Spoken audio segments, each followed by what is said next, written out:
VTV News. U.S. President and DPRK chairman to resume their talks in Hanoi under the second DPRK-USA summit. And the summit has contributed to improving the role and position of Vietnam around the world. And later on, we'll learn more about a Vietnamese and North Korean love story.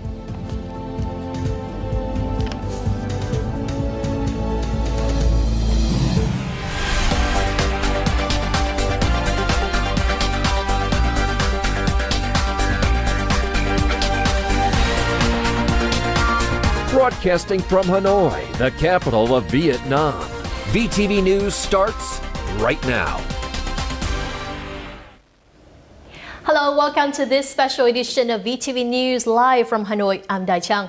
Now today, February the 28th, and it's now 8 a.m. local time, and it's just 1 hour away from the second DPRK-USA summit, one of the biggest diplomatic moments of the year that addresses the denuclearization on the Korean Peninsula. And that's why we have in our studio today our co-host Thùy Linh, who will brief you on the latest updates on the meeting. Thank you, Dai Chang. We will dedicate the majority of our news bulletin for the news as well as the follow-up in-depth analysis on the issues. Thank you, Thùy Linh. And prior to the summit, U.S. President Donald Trump had some activities held with the Vietnamese party and government leaders. On Wednesday, Party General Secretary and State President Nguyễn Phú Trọng welcomed U.S. President Donald Trump to Vietnam and was very glad that the U.S. and the DPRK selected Vietnam as the venue of their second summit. During the talks, Party General Secretary and State President Nguyễn Phú Trọng reiterated Vietnam's consistent implementation of an external policy of independence, self-reliance, multilateralization, and diversification of external relations and proactive international integration on the principle of mutual respect for each other's independence, sovereignty, territorial integrity, and political institutions, to developing a comprehensive partnership with the U.S. They voiced their support for continued cooperation to overcome the aftermath of war, including the detoxification of contaminated land in Cang Hoa Airport and increased economic trade investment ties on a win-win basis. For his part, U.S. President Donald Trump thanked Vietnam for its careful preparation for the DPRK-USA Hanoi summit despite the short notice. Well, Mr. President, thank you very much. This is a great honor. And I send our warmest regards from all Americans. Our country, like your country, is doing very well. Our economy is probably as good as it's ever been, maybe the best it's been. So I just see what you've done, and I'm very proud of what you've done. The U.S. President added that the U.S. will continue to cooperating with Vietnam to promote its comprehensive partnership. In fact, he invited party leader and State President Nguyễn Phú Trọng to pay an official visit to the U.S. later this year to continue discussions on measures to deepen their comprehensive partnership. After the talks, Party General Secretary and State President Nguyễn Phú Trọng and U.S. President Donald Trump witnessed the signing of some important trade agreements worth about $21 billion. They include the agreement between Vietjet and General Electric regarding long-term service for the LEAP-1B engine, valued at $5.3 billion. The contract between Vietjet and Boeing to buy 100 new 737 MAX aircraft, valued at $12.7 billion. The contract between Bamboo Airways and Boeing to buy 10 Boeing Dreamliners, and the Memorandum of Understanding between Vietnam Airlines and the Sudbury Corporation regarding technology, services, and the application of aviation management software. The same day, Vietnamese Prime Minister Nguyễn Xuân Phúc met with United States President Donald Trump and reviewed and discussed bilateral cooperation on various fields. And we have more to follow. Upon welcoming U.S. President Donald Trump for his second visit to Vietnam, Vietnamese Prime Minister Nguyễn Xuân Phúc highlighted the importance of the DPRK-USA Hanoi summit in addressing denuclearization and peace issues. U.S. President Donald Trump expressed how happy he was to return to Vietnam and meet Prime Minister Nguyễn Xuân Phúc again, adding that he noticed many changes in Vietnam since arriving on Tuesday. He hopes that his second meeting with the DPRK leader in Hanoi will be a success. He also lauded Vietnam's preparations for the event. I would like to thank Mr. President Trump for attending APEC 2017. Thank you and all the U.S. delegates for returning to Vietnam. Well, thank you very much, and we had a great visit. And time flies, but in the meantime, I understand that I'm the first one to visit, head of state to visit this incredible new building. And this building will be here for thousands of years. This is a beautiful, beautiful place, and you've done such a good job. Knowing construction as well as I do, I can tell you this is a well-constructed, beautiful building. And thank you very much. It's an honor to be with you. We've done a signing just now with $21 billion worth of purchases from the United States, including Boeing jets and General Electric engines, and it was very exciting. But I just want to thank you, and you've been my friend, and we had a good time the last time, and this is even better. And congratulations on the incredible progress made by Vietnam. Congratulations. Referring to the relationship between the two countries, Prime Minister Nguyễn Xuân Phúc and US President Donald Trump lauded the progress of the two countries' relations in sectors such as security and education. In order to maintain the development of economic and trade relations, the two leaders agreed to continue implementing existing cooperation mechanisms, such as the US-Vietnam bilateral trade agreement. US President Donald Trump also appreciated that Vietnam has actively handled several trade priorities and confirmed that he strongly supports cooperation in that sector. Coming up next in our bulletin, United States President and DPRK chairman to resume their talks under the second DPRK USA summit. And the summit has contributed to improving the role and position of Vietnam around the world.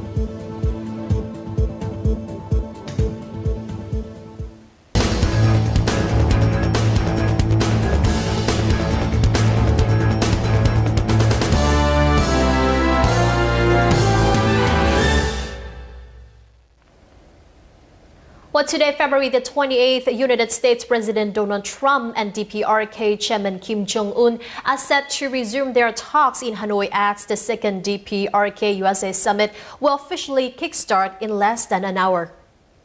And the summit will be a historical breakthrough over ending North Korea's nuclear program, the DPRK's nuclear program, but it still takes a while to get there. And how about the atmosphere now in Hanoi? Joining me now is VTV reporter Hoài Lương with the latest updates ahead of this important event.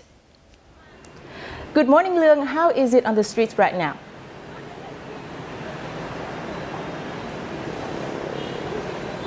Good morning. Here on Nguyen Thi Thanh Street, one of the main streets that is set to be blocked off at particular time during the day following the travel schedule of the two high-ranking delegations. Security have been tightened and police have been here since 5:30 in the morning.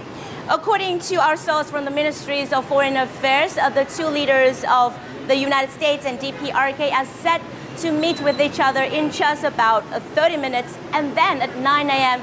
the DPRK USA second summit will officially get started at Metropole Hotel in Hanoi. For a few days now, Hanoi's several streets have been blocked off to make way for U.S. DPRK high-ranking delegation, and multiple streets are set to be closed down even more strictly this morning from 6 a.m. to 11 a.m., especially those areas around Hoan Kiem Lake and Metropole Hotel. Street being blocked, of course, this will cause inconvenience to the local people's daily life. However, I have noticed that people are rather excited ahead of the summit. So, Lương, on the summit agenda, what to expect during the day? Well, according to the Ministries of Foreign Affairs, the summit between the two high-ranking delegations is expected to last until lunchtime, and then a press conference is expected to take place during the afternoon. And well, we will see what happened later today and what will be the final results of the summit, which is expected to come out this afternoon. Back to the studio. Well, thank you very much, Hoài Lương. So, Thùy Linh, there will be a press conference held today to announce the outcome of the meeting between the two leaders, right? Yes, there's expected to have a press conference later today. But as of now, it appears that the two leaders may sign a peace declaration symbolically ending the Korean War and agree to a deal in which the USA lifts some sanctions on DPRK in exchange for a commitment from Chairman Kim to close down a key nuclear facility. But that deal is not finalized and could change. Everything now is still unclear and will officially be confirmed through a joint statement by the two sides. There have been positive signs from both sides, and we can definitely hope for a good outcome in just a few hours. But prior to the official meeting between the two leaders, around 6:30 p.m. yesterday, U.S. President Donald Trump and DPRK Chairman Kim Jong-un had their one-on-one meeting during the DPRK USA Hanoi Summit. The historical moment took place at the Sofitel Legend Metropole Hotel in Hanoi. U.S. President Donald Trump and DPRK Chairman Kim Jong-un had their historic handshake, which was witnessed by numerous international reporters. U.S. President Donald Trump said that he expects a very successful meeting. We can pass through every barrier and we are present here today. Well, I want to just say it's an honor to be with Chairman Kim. It's an honor to be together in really a country, Vietnam, where they've really rolled out the red carpet, and they're very honored to have us. And it's great to be with you. We had a very successful first summit, and I think this one hopefully will be equal or greater than the first. And we made a lot of progress, and I think the biggest progress was our relationship is really a good one. I think that your country has tremendous economic potential, unbelievable, unlimited. And I think that you will have a tremendous future with your country, a great leader. And I look forward to watching it happen and helping it to happen. And we will help it to happen.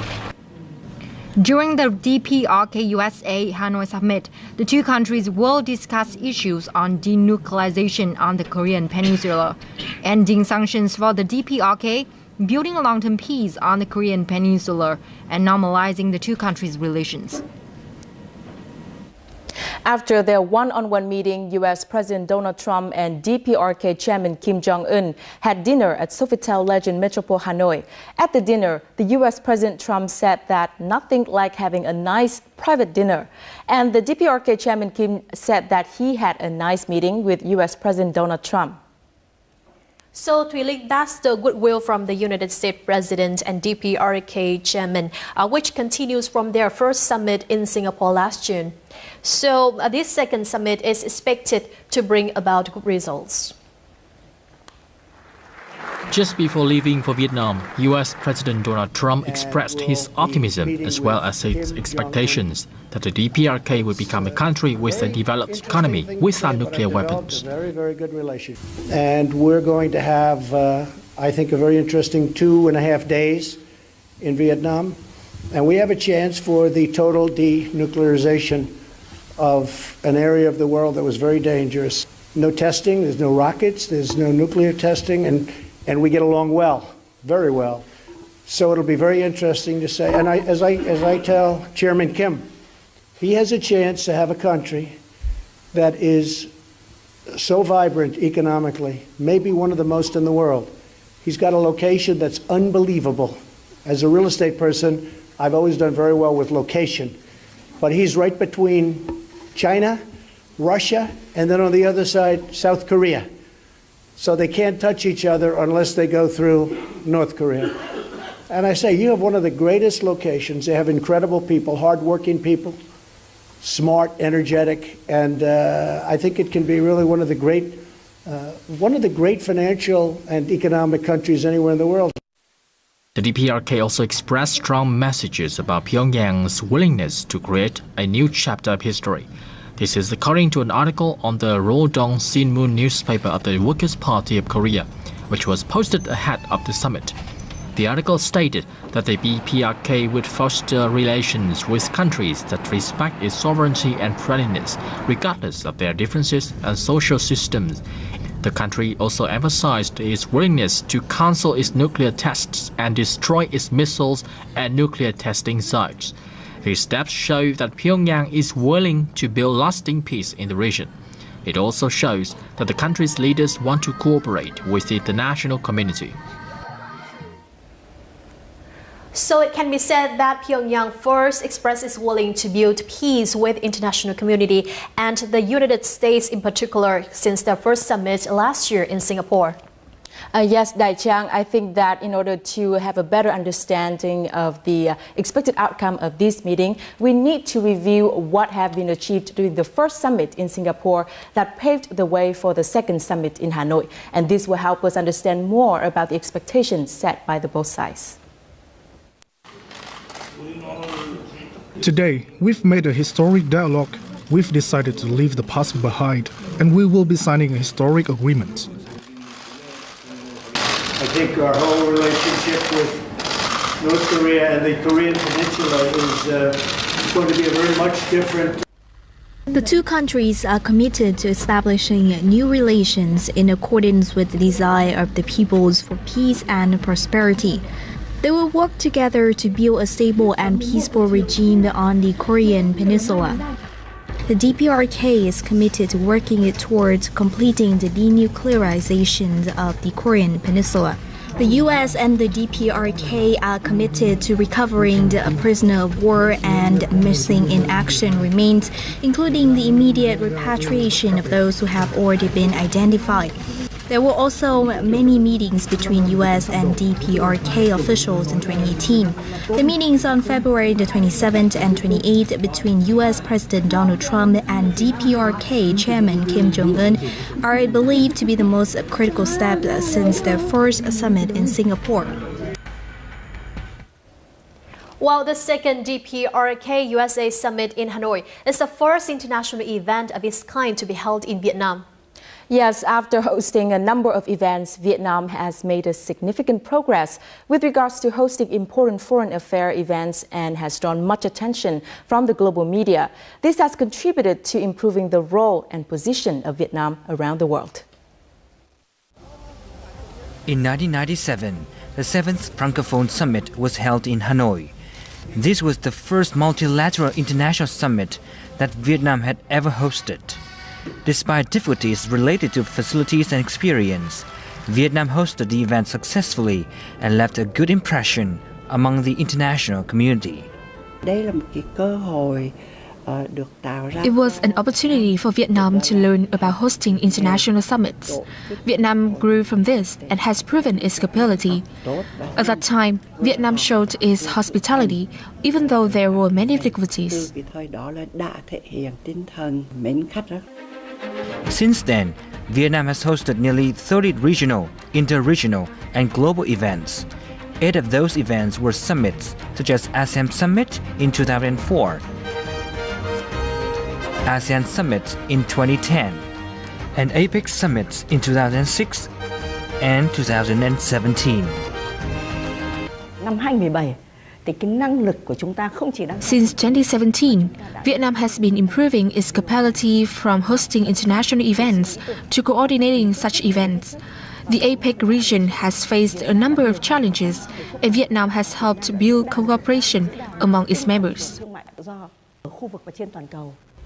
Experts say that the DPRK USA Hanoi Summit shows a new side of Vietnam's capability to initiate ideas and have resolved key issues of humanity, namely peace and international mediation. It's difficult to address an issue that has lasted for 7 decades and involved parties who used to confront each other. However, in Vietnam, they may find it more favorable. They believe Vietnam will create a constructive environment and make responsible contributions. Vietnam has made contributions in not just economic development and cooperation, but also in promoting peace. This requires both hosting and coordinating capabilities. In fact, Vietnam should contribute ideas regarding mediation to both countries. Vietnam has left a remarkable impression on the international community for its strong desire for peace. The world is now witnessing Vietnam become a place where peace can be nurtured. This has built up trust when it comes to Vietnam's foreign affairs policies and has helped improve Vietnam's position in the world. On Wednesday, high-ranking officials of the Workers' Party of Korea visited Quảng Ninh province and Haiphong as part of their official visit to Vietnam. The delegation was led by Politburo member Ri Soo-young. The local authorities of Quảng Ninh introduced the potentials and strengths of the province, such as the tourism sector. The province had 12.2 million visitors in 2018. They also discussed public-private partnerships that would develop road projects or air routes, which would help promote tourism and economy. On the same day, the DPRK delegation also visited Haiphong. Here, officials visited VinFast, Vietnam's first fully-fledged car manufacturer in Haiphong's Cát Hải district. On behalf of the delegation, Vice Chairman of the Central Committee of the Workers' Party, Ri Soo-young, thanked the officials for their warm welcome to Quảng Ninh and Haiphong. Well, we have gone through some in-depth analysis on the significance of the DPRK USA Summit through political views. And here is a light but touching love story on the sideline.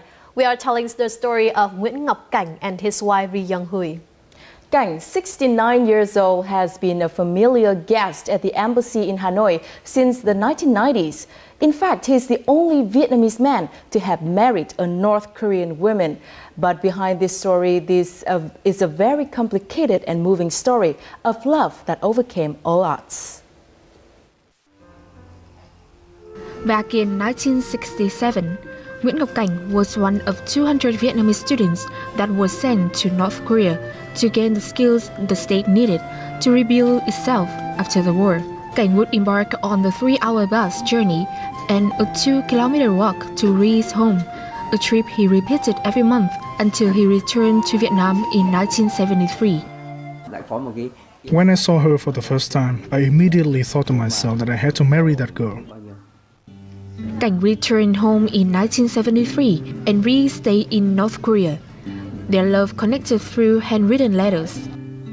I couldn't help but cry because I wasn't able to meet her. Time was truly a test for their love. In Vietnam, Cảnh kept trying his best to reach out to her. 5,000 kilometers away, Ri Young Hui was waiting for her loved one.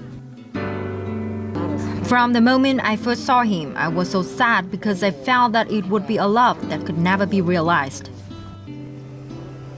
It was a rare act that finally paved the way for Cảnh and Ri to reunite. The North Koreans learned of Cảnh relationship and agreed that he could marry Ri.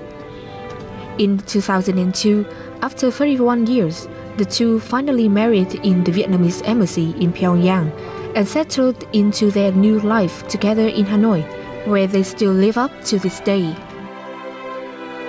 We are so happy together. Our Vietnamese friends are great as they have always supported us. After many years and after overcoming many difficulties, the couple can now enjoy their life together. For them, love has been the key to keeping them close. Before we say goodbye, we want to deliver our thanks to your accompanying during this special edition of VTV News, and we will keep you updated on the outcomes of the summit in our next bulletins.